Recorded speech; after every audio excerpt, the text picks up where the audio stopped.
আসসালামু আলাইকুম। আশা করি আপনারা সবাই অনেক ভালো আছেন এবং আলহামদুলিল্লাহ আমি অনেক ভালো আছি।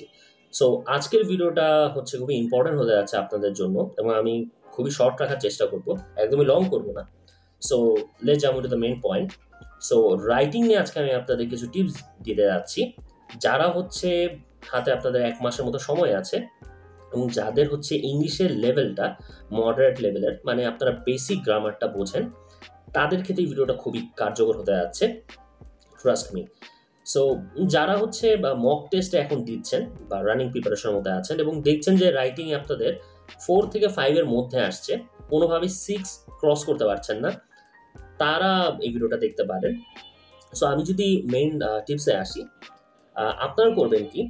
আপনারা অবশ্যই হয়তোবা জানেন যে IELTS এর যেকোনো মডিউলের ক্ষেত্রে ক্যামব্রিজটা খুব ইম্পর্টেন্ট। কারণ হচ্ছে IELTS এ বিগত ইয়ারে যেসব কোয়েশ্চেনগুলো আসে, সেগুলোর প্যাটার্ন ধরেই কিন্তু ক্যামব্রিজে কোয়েশ্চেনগুলো সাজানো হয়, বুকসগুলা অর্গানাইজ করা হয়। তো সেই ক্ষেত্রে আপনি যদি ক্যামব্রিজটাকে ফলো করেন, আপনার IELTS এর প্রিপারেশনের প্রায় 60 to 70, ভুল বললাম, 80% ই আপনার কমপ্লিট হয়ে যায়, অন্তত আইডিয়ার ক্ষেত্রে। সো আমি বলব রাইটিং এর ক্ষেত্রে ক্যামব্রিজের এখন যতগুলো বুকস আছে আপডেটেড ১ থেকে ২০ টা, এর থেকে বেশিও হতে পারে। প্রত্যেকটা বই আপনি রাইটিং এর জন্য স্পেশালি প্র্যাকটিস করবেন। কিভাবে?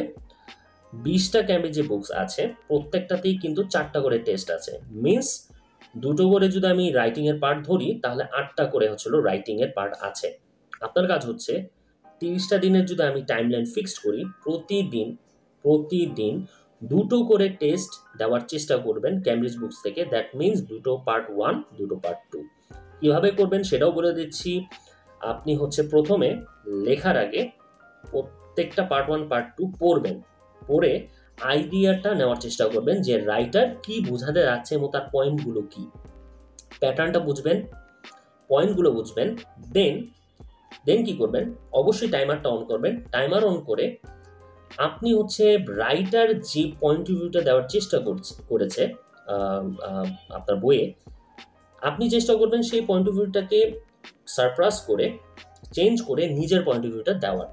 আপনি যে চিন্তা করবেন বা চেষ্টা করবেন নিজের কিছু আউটপুট দেওয়ার। এইভাবে প্রিপারেশনটা নেবেন। আইডিয়া নিবেন এবং নিজের পয়েন্ট অফ ভিউটা এক্সপ্রেস করার চেষ্টা করবেন। এইভাবে যদি প্রিপারেশনটা নিতে পারেন, এটা আপনার যেমন আইডিয়া জেনারেশনে হেল্প করবে এবং আপনি হচ্ছে একটা কোয়েশ্চেনের ২ টা পয়েন্ট অফ ভিউ আপনি ধারণায় নিয়ে ফেলতে পারবেন। সো আমি বলব এইভাবে প্রিপারেশন নিলে দেখা যাবে আপনার ২০ টা যদি শেষও হয়ে যায় ১ মাসের আগে, ১৫ দিনে আইগেস শেষ হয়ে যাবে। আপনি আবার এই জিনিসটা ফলো করবেন। এই জিনিসটা ফলো করলে হবে কি? আপনার হচ্ছে ভালো মতো IELTS এর এই কোয়েশ্চেনগুলো প্যাটার্নটা মাথার মধ্যে গেঁথে যাবে, যেটা খুবই হেল্প করবে আপনার মেইন এক্সামে। এবং আমি যদি আরেকটা বুকসের রেফারেন্স বুকসের কথা বলি যেটা আপনি ফলো করতে পারেন, সেটা হচ্ছে রাচেল মিচেলের রাইটিং পার্ট 1 আর পার্ট 2। হ্যাঁ, এইটা আপনি হচ্ছে ব্যাকআপ হিসেবে রাখতে পারেন। আপনি হচ্ছে যখন ক্যামব্রিজের ১ থেকে 20 পর্যন্ত প্রিপারেশন প্র্যাকটিস করবেন, সাথে রাচেল মিচেলের 1 আর পার্ট 2 আইডিয়া জেনারেশনের জন্য পড়বেন। বই যেভাবে আমরা প্রতিদিন পড়ি, গল্পের বই, সেইভাবে পড়বেন। আপনি এসের যে প্রত্যেকটা পার্ট আছে, অ্যাগ্রি, ডিসঅ্যাগ্রি, অ্যাডভান্টেজ, ডিসঅ্যাডভান্টেজ বা কোয়েশ্চেন টাইপ যেগুলো এসে থাকে, বা হচ্ছে crime related, education related, social science, IT, tech, বিভিন্ন জনরার এসিগুলো আপনি পড়ার চেষ্টা করবেন এবং আইডিয়াগুলো অ্যাবজর্ব করার চেষ্টা করবেন। ভোকাবুলারিগুলো খুবই ইম্পর্টেন্ট। ভোকাবুলারিগুলাও ভালো মতো দেখবেন। অ্যান্ড আমি যদি পার্ট 1 এর জন্য একটা টিপস দিই, পার্ট 1 এর ক্ষেত্রে ওভারভিউটা বেশি ভালো মতো দেখবেন। ওভারভিউটা কিন্তু খুবই ইম্পর্টেন্ট পার্ট 1 এর ক্ষেত্রে। ইনফ্যাক্ট আমি একটা ছোট্ট টিপসও আপনাকে দিই, সিক্রেট, যেটা মেইন এক্সামে কিন্তু অনেক সময় এক্সামিনার পার্ট 1 ভালো মতো পড়েও না। ওভারভিউটা দেখে সে বুঝে ফেলে যে যার খাতা আমি দেখছি তার রিচটা কতটুকু ইংলিশের ক্ষেত্রে, ইংলিশ ল্যাঙ্গুয়েজের ক্ষেত্রে। সো ওভারভিউটা ভালো মতো ট্রিকি উপায়ে আপনার লিখতে হবে যেন ওভারভিউ পড়েই বুঝে ফেলা যায় আপনি রাইটিং পার্ট 1 এ কি লিখতে যাচ্ছেন বা আপনার পয়েন্ট অফ ভিউটা কি।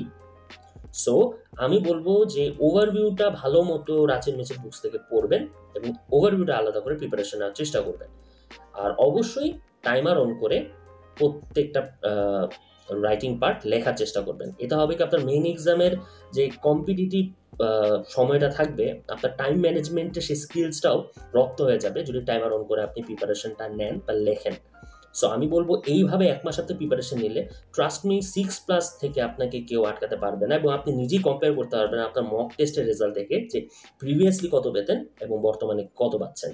সো আমি আশা করব এইভাবেই আপনারা প্রিপারেশন নিবেন এবং একটা আপনাদের ডিজায়ার আউটপুট, পজিটিভ আউটপুট এখান থেকে বের করে ফেলবেন।